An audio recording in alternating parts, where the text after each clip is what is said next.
Welcome to my channel. तो वही Lalita aunty का लोगों ने कमेंट सेक्शन इतना भर दिया था कमेंट से, नेगेटिव कमेंट्स इतने ज़्यादा थे कि आंटी जी को फाइनली अपना कमेंट सेक्शन ऑफ करना पड़ा। अब क्यों करना पड़ा? क्योंकि लोग जो उन पे भड़के हुए हैं ना, वो अपना गुस्सा उतार रहे थे उनके कमेंट सेक्शन पे कि भाई आप भी अपने दामाद के और बेटी के जैसी हो गई हो। आप तो लोगों को अपनी फैमिली बोलते हो, हमें बोलते हो कि भाई तुम सब फैमिली हो, पूरा सब कुछ दिखाते हो, तो आप भी उनकी तरह झूठ बोल रही हो। आप भी मतलब अरमान का तो सबको पता ही है कि वो कैसा है, वो कहाँ गया था कहाँ नहीं गया था, उसके व्लॉग क्यों नहीं आ रहे थे, उसका सबको पता है कि भाई वो 30,000 ही हो कोर्ट गया हुआ था अपनी हेयरिंग डेट के लिए। लेकिन आप भी इतना झूठ बोल रही हो। और भाई रात में ये लोग, पहले तो इन लोगों ने बोला कि भाई हमारे बच्चों को डायरिया हो गया था, जैद और अयान को, उसकी वजह से हमने 2 दिन व्लॉग नहीं डाले। ठीक है, चलिए ये इस चीज़ को भी मान लेते हैं, पर सच्चाई तो सबको पता है ना कि भाई ये दिल्ली जा रखे थे कोर्ट में तूबा को लेके। लेकिन अगर 1% मान ले, चलो आपकी बात हमने मान ली, तो फिर चीकू के व्लॉग में आपने ये बता दिया कि हम तो आउट ऑफ सिटी गए हुए थे। फिर आप ये दिखा रहे हो कि भाई बच्चों को डायरिया हो गया था, तो फिर रात को आप सब कहाँ चले गए थे मूवी देखने? तब आपको बच्चों का ख्याल नहीं आया। लेकिन 2 दिन व्लॉग बनाना, तो आपको ये समझ में आ गया कि बच्चे बीमार हैं। लेकिन उसी दिन आप दिल्ली से आए हो और आपने फटाफट कुछ व्लॉग बनाए हैं, उनको एडिट किया और डाल दिया, और उसमें साफ सीधा दिख रहा है कि ये लोग झूठ बोल रहे हैं। और रात को ये चले गए मूवी देखने।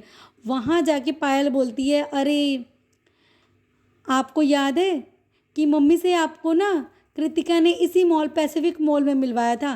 तो आंटी जी भी बड़ी खुश होकर बता रही है, हाँ हाँ मुझे तो अभी तक डेट भी याद है कि किस डेट को मिलवाया था। तो आंटी पहले ये तो बता दो कि आप तो बहुत बड़ा झूठ बोलती हो।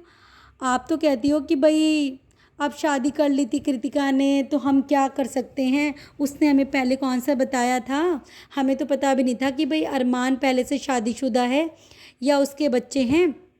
वो तो कृतिका पहले ही कोर्ट मैरिज कर चुकी थी, तो हमें तो बहुत बाद में पता चला था। जब आपको कृतिका ने पैसिफिक मॉल में मिलवाया तब उसने नहीं बताया था? तब तो उसकी कोर्ट मैरिज नहीं हुई होगी ना। आप बड़ा खुश होकर कह रही हो, हाँ हाँ हाँ 5 साल पहले इस डेट को हमें मिलवाया था। क्या तब आप उसने ये कह के मिलवाया था कि ये शादीशुदा इंसान है और इसका एक बच्चा भी है और मैं इससे शादी करना चाहती हूँ?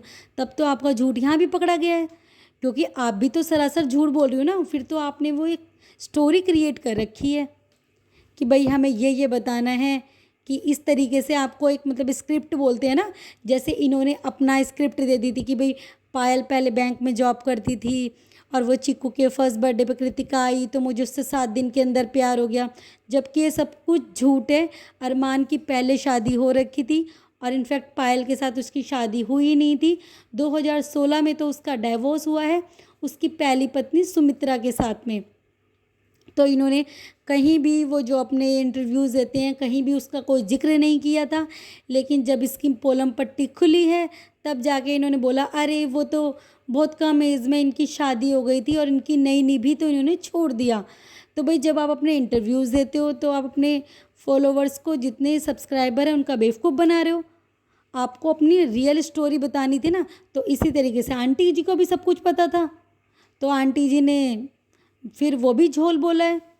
वो तो मतलब पूरा झोल ही है ना कि आंटी बोल रही है पहले कोर्ट मैरिज कर ली थी। अरे कौन माँ बाप ऐसे हैं कि कोई भी लड़की कोर्ट मैरिज करके किसी को भी ले आएगी तो माँ बाप उसकी छानबीन नहीं करेंगे कि ये कौन है, कहाँ का है और इसके माँ बाप कौन है? हर कोई, चलो भाई आपकी बेटी ने कोर्ट मैरिज कर ली थी, लेकिन छानबीन माँ बाप तो करते ही हैं कुछ ना कुछ। ऐसे ही थोड़ा ना किसी को भी पकड़ के ले आएगी और माँ बाप खुशी खुशी उसका धूमधाम से शादी कर देंगे। कुछ तो देखते ही हैं माँ बाप। तो आंटी जी भी पूरा झूठ बोल रही है। तो भाई लोगों ने कमेंट सेक्शन इतना ज़्यादा भर दिया था आंटी जी का कि आंटी जी ने अपने कमेंट सेक्शन को कर दिया ऑफ। तब लोगों को और ज़्यादा गुस्सा आया और उन्होंने पहले जो उनके पहले व्लॉग्स थे उसमें जा के वही चीज़ें लिखी हैं जो वहाँ लिख रहे थे आज वाले व्लॉग्स में। और कुछ लोगों ने तो भाई चीना के व्लॉग्स में भी जा के लिखा है कि भाई तुमको भी ऐसा ही पति मिले, क्योंकि आंटी कुछ टाइम पहले बोल रही थी ना कि भाई अरमान जी इतने अच्छे हैं कि सभी को ऐसा दामाद मिले। तो आंटी बस ये बद्दुआ ना आप अपने तक ही रखिए, ये किसी और को मत दीजिए कि किसी और को ऐसा दामाद मिले। क्योंकि भाई देख चुके हैं कि लोग कैसा है वो। तो ये दुआ जो आप लोगों को दे रही हो ना, ये आपको ही लग जाए। आप जो आपका दूसरा दामाद आएगा वो बिल्कुल सेम अरमान हो, बिल्कुल अरमान के जैसा हो, उसने रेप भी किया हुआ हो, उसकी पहले 2-2 शादियां भी हो रखी हों, और वो इसी तरीके से झोल झाल किए रखे हों, उसने कभी किसी बच्चे की किडनैपिंग कर रखी हो। तो इसी तरीके से आपको दूसरा दामाद भी मिल जाए तो आपकी भाई जो हसरत है ना, ये पूरी हो जाएगी। क्योंकि आप दूसरों को तो बड़ा बोलती हो, अरमान जी बहुत अच्छे हैं, बहुत अच्छे हैं, तो आप दूसरे वाले की भी ऐसी ही तारीफ़ करना कि भाई वो मेरा दूसरा दामाद भी बिल्कुल अरमान जी जैसा ही है। इसके भी ऊपर भी बहुत सारे केसेस लगे हुए हैं, और इसने भी बहुत झोलम कांड कर रखे हैं, ये भी बहुत वायरल हो रखा है। क्योंकि आप लोगों को तो भाई ये है ना, चाहे अच्छे हो चाहे बुरे हो, लेकिन सुर्खियों में आना चाहिए। आप लोगों का वो हिसाब है। कुछ लोग चाहते हैं कि भाई हाँ कंट्रोवर्सी क्रिएट हो, हम लोग वायरल हो, लेकिन अच्छे वे में हो ना। लेकिन यहाँ क्या है, जो चीज़ें इन लोगों ने छिपा के रख रखी थी वो फाइनली सब कुछ सबके सामने आ रहा है। सब कुछ, ऐसा कुछ भी नहीं है जिस तरीके से झूठ बोल देते हैं ना कि बच्चों को डायरिया हुआ था इसलिए व्लॉग नहीं आए, और फिर नेक्स्ट डे जब दिल्ली से आते हैं थक हार के तो तुरंत ये थोड़ी बहुत वीडियोस बनाते हैं और उसे ही डाल देते हैं कि भाई हम तो इस वजह से नहीं डाल रहे थे। तो फिर जब बच्चे तुम्हारे आईसीयू में थे तब क्यों अंदर जा जा के उनकी फ़ोटोज़ लेके थंबनेल पे लगा रहे थे? और आगे भी कभी बच्चे बीमार हो सच में, तब भी उनका कोई इस तरीके का व्लॉग मत डालना, क्योंकि भाई बच्चे की बीमारी ज़्यादा इंपॉर्टेंट है, व्लॉग्स इंपॉर्टेंट नहीं है भाई। तो आगे भी मत डालना, इतना झूठ बोलते हैं ना मतलब। और ये आंटी इतनी उम्र हो गई, इनको और समझाना चाहिए, बल्कि और साथ देती हैं और कूद कूद के जाती हैं उनके साथ में। मैं पहली बार 5 साल में अपने दामाद के साथ जवान मूवी देखने जा रही हूँ। बहुत अच्छे काम कर रही हो आंटी जी आप, कि मैं पहली दफ़ा देखने जा रही हूँ। तो कौन सा बड़ा काम कर दिया, कौन सा आप कोई तीर्थ पे चली गई। कोई लोग तीर्थ पे जाते हैं ना तो हाँ बोलते हैं कि भाई हमारे दामाद ने हमें तीर्थ करा दिया। आप क्या कह रही हो, पहली बार अपने दामाद के साथ 5 साल में मूवी देखने जा रही हूँ।